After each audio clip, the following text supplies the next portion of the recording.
좋은 아침입니다.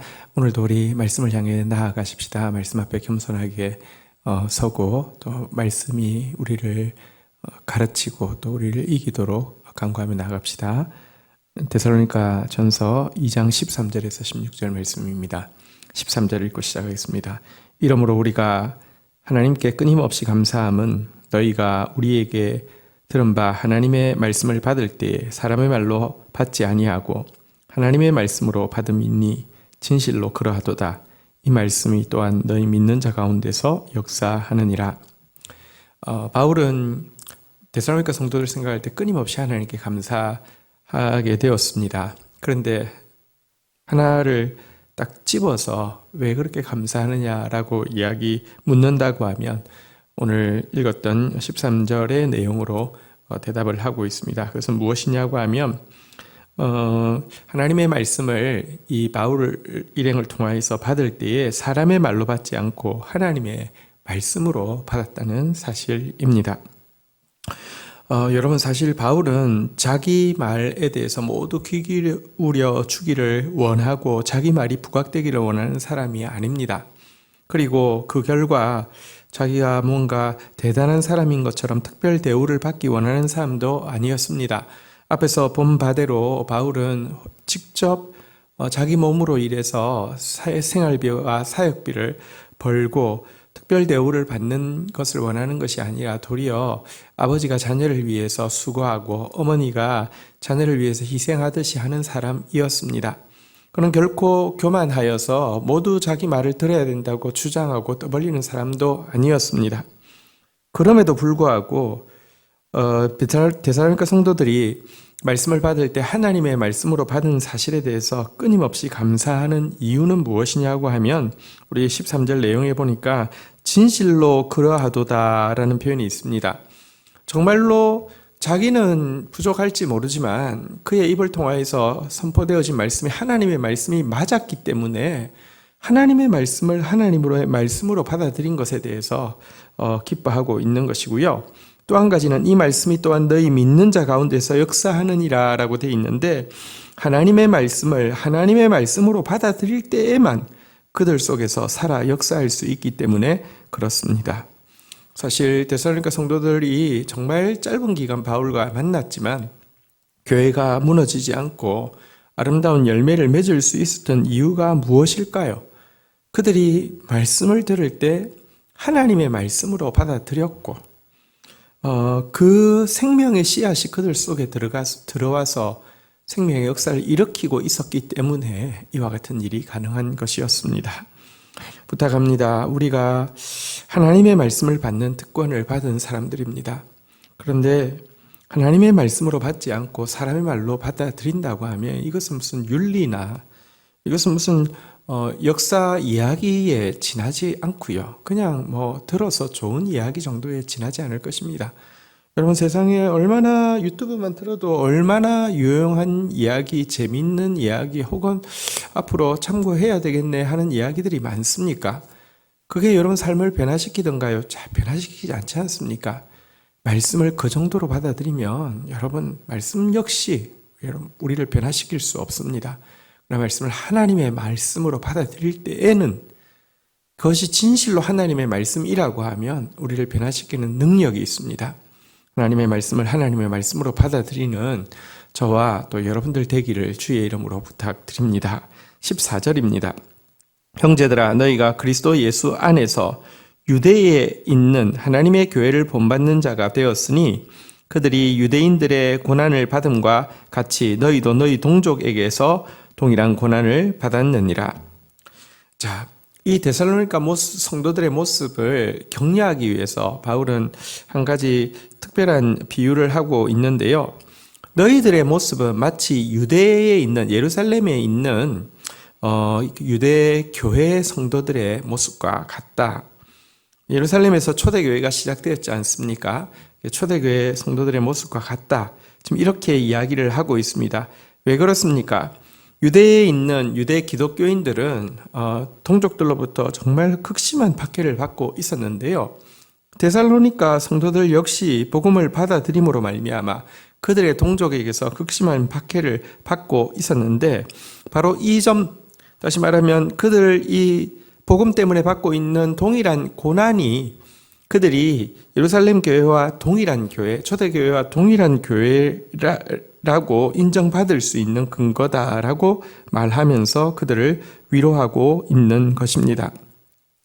여러분, 초대교회로 돌아가자라고 하면서 우리가 생각하는 것은 초대교회에 일어났던 그 엄청난 기적들도 우리가 보았으면 좋겠다 이렇게 생각하는 경우도 있고요. 혹은 초대교회에서 일어났던 아름다운 교제가 우리 속에 일어나기를 원한다 이런 마음도 있을 수 있습니다. 그러나 여러분, 오늘 바울의 이 이야기에서 우리가 유념해서 보아야 할 것은 진정한 초대교회는 사실은 말씀대로 살고자 하기 때문에 심지어 동족들로부터도 고난받는 모습으로 초대교회의 여부를 판가름하고 있다는 사실을 우리가 기억해야 합니다.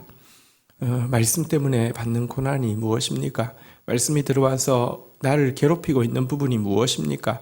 내 마음을 괴롭히고 내 말하는 습관을 괴롭히고 내 경제생활을 괴롭히고 내 대인관계를 괴롭히고 여러분, 말씀이 들어와서 나를 괴롭히는 부분이 정말 내가 초대교회와 같은 신앙을 받아들이고 있는지 여부를 보여주는 것이고요. 조금 더 거시적으로는 말씀이 들어오므로 말미암아 사회를 바라보는 눈과 직업을 바라보는 눈과 미래를 준비하는 눈과 이 모든 것들이 세상 사람들 보기에는 바보스럽게 보일 정도로 변화되어지는, 그래서 세상 사람들이 바라볼 때는 욕하고 비난할 만한 모습으로 변화되어지는 것, 이것이 참으로 초대교회 성도의 모습임을 우리가 또 기억해야 할 것입니다. 15절 한번 보겠습니다. 유대인은 주 예수와 선지자들을 죽이고 우리를 쫓아내고 하나님을 기쁘시게 하지 아니하고 모든 사람들에게 대적이 되어 16절 볼까요? 우리가 이방인에게 말하여 구원을 받게 함을 그들이 금하여 자기 죄를 항상 채우매 노하심이 끝까지 그들에게 임하였느니라. 자, 이제 바울은 데살로니가 성도들을 박해하고 있는 그 동족들의 미래를, 또 예루살렘 교회를 박해하고 있는 유대인들의 그 현실에 빗대어서 또 다시 이제 설명하고 있는 내용입니다. 유대인들은 예수님을, 또 선지자들을, 또 이 사도들을 쫓아냈습니다. 하나님의 진리를 받아들임으로 하나님을 기쁘시게 하는 것이 아니라 하나님을 대적하게 되었고요. 하나님을 대적하는 것은 사실은 진실로 영혼들을 대적하는 것이고 모든 사람을 대적하는 것이 되지요. 뿐만 아니라 자기들에게만 복음 전하는 것을 막을 뿐 아니라 이방인들에게 복음 전하는 것까지 막고 있었습니다. 바울 일행을 그렇게 미워했던 이유는 하나님의 복음을 이방인에게 전한다는 사실 때문에 미워했던 것이죠. 자기들도 받아들일 뿐 아니라 이방인들도 받지 못하게 하려는 악한 심보를 가지고 있었습니다.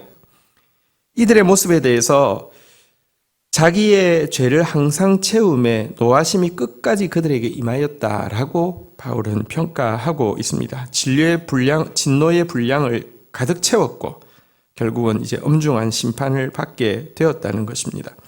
근데 이 표현은 한번 유념해 볼 필요가 있습니다. 바울이 독설자고 바울이 동족에 대해서 아무런 희망도 가지고 있지 않고 항상 동족을 비판하기 앞장섰다고 하면 이런 표현은 그냥 상투어니까 별로 신경 쓰지 않아도 될 터인데요. 사실 바울은 자기 동족을 구원할 수만 있다고 하면 자신이 그리스도에게서 끊어진다 할지라도 원할 정도로 정말 민족의 구원을 바랬던 사람인데 지금 이 자기 동족인 유대인들을 심판받는 자의 전형으로 제시하고 있다는 사실은 여러분, 하나님의 말씀을 방해하는 것이 얼마나 큰 죄고 심판을 자초하는지를 보여주는 것이고요. 말씀을 핍박하고 방해하는 자에게 하나님의 준엄한 진노가 있다는 사실을 명확히 하는 것입니다. 말씀을 존귀 여기는 자를 하나님은 존귀 여기시고요. 말씀을 멸시하고 핍박하는 자를 하나님은 준엄한 심판으로 갚아주십니다. 우리에게 하나님의 말씀이 주어졌습니다. 말씀을 존귀 여기고 말씀을 따르는 자 되어야지. 내가 말씀을 버리고 멸시하고 도리어 말씀 가진 자를 핍박하고 방해하는 자가 되어서는 안 됩니다. 자신을 돌아보는 저와 여러분들이 되기를 주의 이름으로 축복합니다. 주신 말씀 붙잡고 제가 기도하며 나가도록 하겠습니다. 하나님, 데살로니가 성도들에게 있었던 참 사랑스러운 이 모습이 우리에게도 있게 하여 주옵소서.